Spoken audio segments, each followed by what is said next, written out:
Ex-TGUPP Tatak uji nyali kepergok bohong, klaim Anies didukung Ormas NU, tapi dibantah telak oleh Kiai Haji Said Akil Siraj. Dibongkar kebusukannya, Motiar. Kembali kepada klaim bahwa Anies didukung oleh orang NU, yang dalam hal ini adalah Kiai Said. Belakangan klaim tersebut ditolak mentah-mentah oleh Kiai Said sendiri. Kemarin, Kamis 13 April 2023, Kiai Said menampik bahwa ia mendoakan agar Anies menjadi presiden.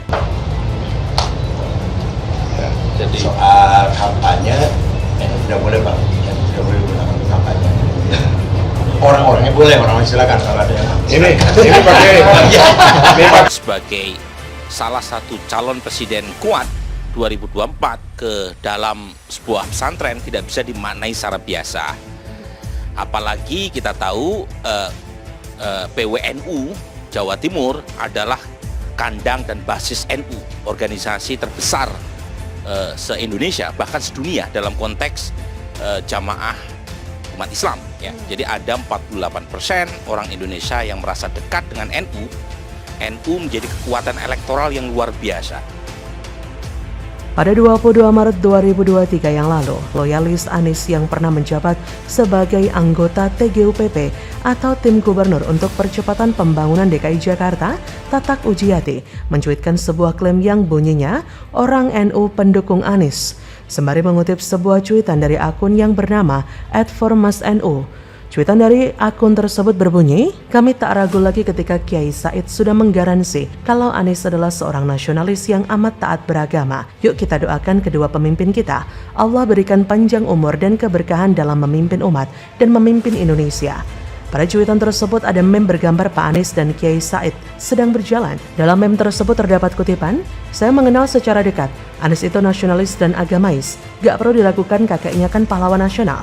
Kutipan ini kemudian disusul tulisan Kiai Haji Said Akil Siraj, Ketua Umum PBNU 2010-2021. Buat saya sih jelas ya, Tatak ingin menggiring opini jika Kiai Said yang notabene adalah Kiai NU mendukung Anies. Mendukung apa? Ya kalau ini sih jelas ya, mendukung pencapresan.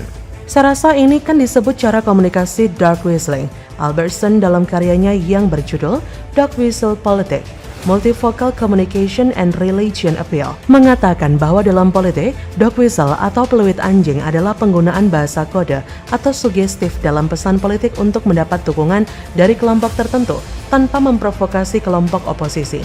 Konsep ini dinamai peluit anjing ultrasonik yang terdengar oleh anjing tapi tidak terdengar oleh manusia. Artinya bahasa yang dipakai adalah bahasa tersirat. Dia tidak mengatakan secara langsung inti dari ucapan, tapi kita paham arahnya kemana. Kembali kepada ucapan Tata, kita tahulah Pak Anies memang lagi rajin warawiri melakukan safari politik untuk meraih simpati dan dukungan politik. Terlebih Anies juga sudah dideklarasikan sebagai capres oleh PKS, Demokrat, dan Nasdem. Terlebih akun Formas NU menyebut Anies dan Kiai Haji Said Akil Siraj dengan sebutan pemimpin. Kalau Kiai Said jelas beliau memimpin umat. Beliau, ulama, imam, kiai, dan make sense kalau disebut sebagai seorang pemimpin. Kalau Anies kan bukan pemimpin. Anies adalah mantan pemimpin DKI tapi sudah enggak. Yang bernalar pasti paham bahwa akun Formas NU sedang menggunakan bahasa sugestif, sebuah subliminal message. Apa itu? Subliminal message atau pesan subliminal adalah stimuli yang berada di bawah ambang batas persepsi atau kesadaran, sehingga tidak disadari secara sadar. Stimuli ini tidak dapat diketahui keberadaannya, walau seseorang tersebut berusaha atau sengaja memperhatikan atau mencarinya. Singkatnya dengan diucapkan dan pesan dari ucapan tersebut diwajarkan dianggap benar, terlebih diulang-ulang secara tidak sadar, kita lama-kelamaan akan mempercayainya. Anggapan Anies adalah pemimpin tentu tidak sendirian, ia bersama anggapan-anggapan lain yang bersifat puja-puji, yang terus diulang untuk membangun citra positif dari yang bersangkutan, sehingga orang lupa jika di bawah kepemimpinan Anies, Jakarta mengalami kemunduran kesejahteraan sosial, kemiskinan pun meningkat, kebahagiaan menurun, program-program unggulannya gagal total, dan lain-lain.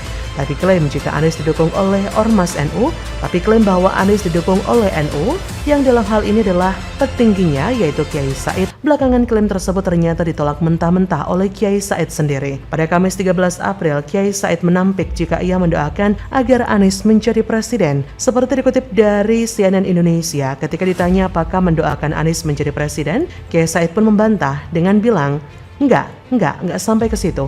Cuma doa agar panjang umur, sehat walafiat, sukses, kata Kiai Said. Jadi bagi saya, Tata Kujiati, loyalis Anies sekaligus mantan TGUPP itu telah menyebarkan kabar menyesatkan. Kalau memang nggak bisa disebut hoax ya, buat saya sih Tata Kujiati ini bohong. Lalu siapa yang dibohongi? Ya tentu saja pendukung-pendukung Anies sendiri. Maka dari itu kita harus hati-hati terhadap misinformasi, terlebih menjelang pemilu, karena misinformasi, disinformasi, hoax, kebohongan atau apalah namanya itu akan menciptakan persepsi yang nggak sesuai fakta, dan ini sangat berbahaya karena manusia yang membuat keputusan dan bertindak berdasar persepsinya. Jadi bagaimana menurut Anda?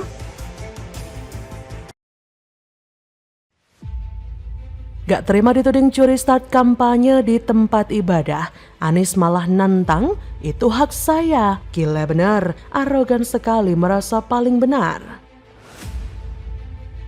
Ya, saya seorang muslim memiliki kewajiban untuk menjalankan ibadat, sholat 5 waktu, termasuk kalau Jumat ya saya Jumatan. Dan ketika Jumatan di situ kemudian orang berkerumun rame, di luar kendali saya. Lain kalau saya di sana memberikan ceramah, kemudian berkampanye, tidak ada. Atau mengundang orang-orang itu datang. Atau tidak, ya yang kita kerjakan adalah ya kita datang, kemudian seorang datang di situ juga ya itulah fenomena yang terjadi gitu ya.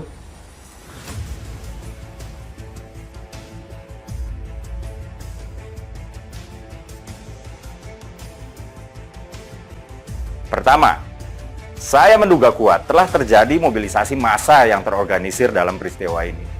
Beredar di media sosial, ada banyak mobil, minibus, dan bus sewaan yang ditempeli spanduk serta poster Anies Baswedan berada di lingkungan peristiwa.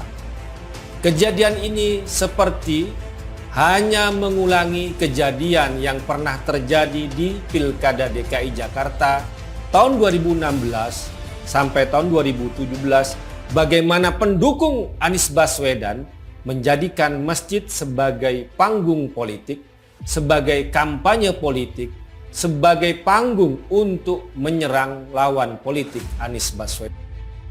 Bakal calon presiden dari Koalisi Perubahan, Anies Baswedan, kerap dituding melakukan curi start kampanye dan memanfaatkan masjid sebagai tempat kampanye.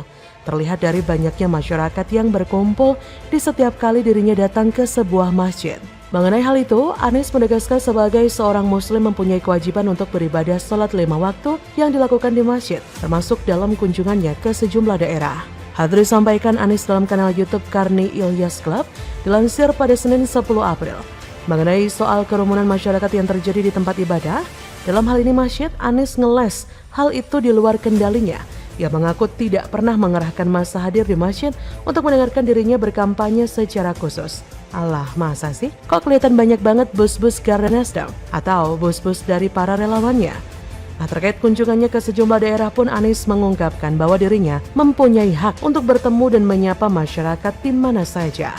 Anies berkilah, saya silaturahmi bertemu orang, berdiskusi, dan kemudian di banyak daerah ya memang saya sebagai warga negara punya hak konstitusional bertemu dengan siapa saja, kapan saja, dan di mana saja.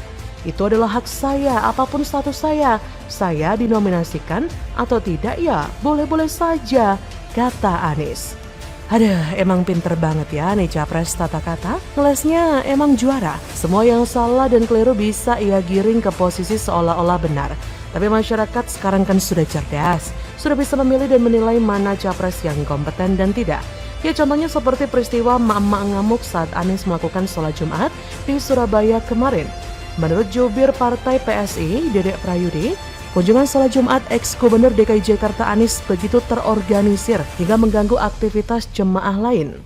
Hal ini ia sampaikan dalam tayangan kanal YouTube Cokro TV. Seperti dikutip pada Kamis 23 Maret, menurut Dedek, ada video yang beredar dan memperlihatkan pengerahan massa pendukung Anies yang mengganggu aktivitas jamaah lain. Ia pun memperlihatkan video yang bernarasi, ibu-ibu rombongan jamaah Wali Jatim Rahmatulumah Tulungagung memarahi polisi karena tidak dapat sholat Jumat dan Duhur di Masjid Al-Akbar Jalan Majat. Dalam video dari akun Twitter 03 Nakula itu tampak seorang wanita yang berpakaian merah muda tampak menunjuk-nunjuk polisi. Meski tak terlalu jelas yang diucapkan, nada suaranya cukup tinggi. Dalam narasi itu menyebut jika rombongan jemaah ziarah Wali Songo ngamuk ke Garden Nasdem dikarenakan jemaah tak bisa sholat Jumat dan sholat zuhur di Masjid Al-Akbar Surabaya. Lantaran masjid dikuasai Anies dan para pendukungnya untuk berkampanye. Fakta memang tak pernah bisa dibantah, tapi memang sulit jika yang membantah adalah Anies. Ia akan menggunakan jurus kata-katanya untuk membantahnya. Bahkan Anies dengan kata-kata manisnya serta muka temboknya selalu menyalahkan dan menyalahkan pihak lain. Lagi pula kalimat yang dilontarkan tidak ada makna dan terdengar sebagai kata-kata yang bersayap. Bagi saya, sudah cukup ya untuk Anies menipu warga Jakarta dengan olahan kata-kata yang unfaedah. Jangan lagi melakukan pembohongan dengan rangkaian kata yang bisa menghipnotis orang-orang se-Indonesia Raya ini. Sudah banyak warga Jakarta yang tersihir dengan kata-kata manisnya, terutama JKT58. Karena bagi saya pribadi, kata-kata bisa berguna dan bisa pula sebagai sampah.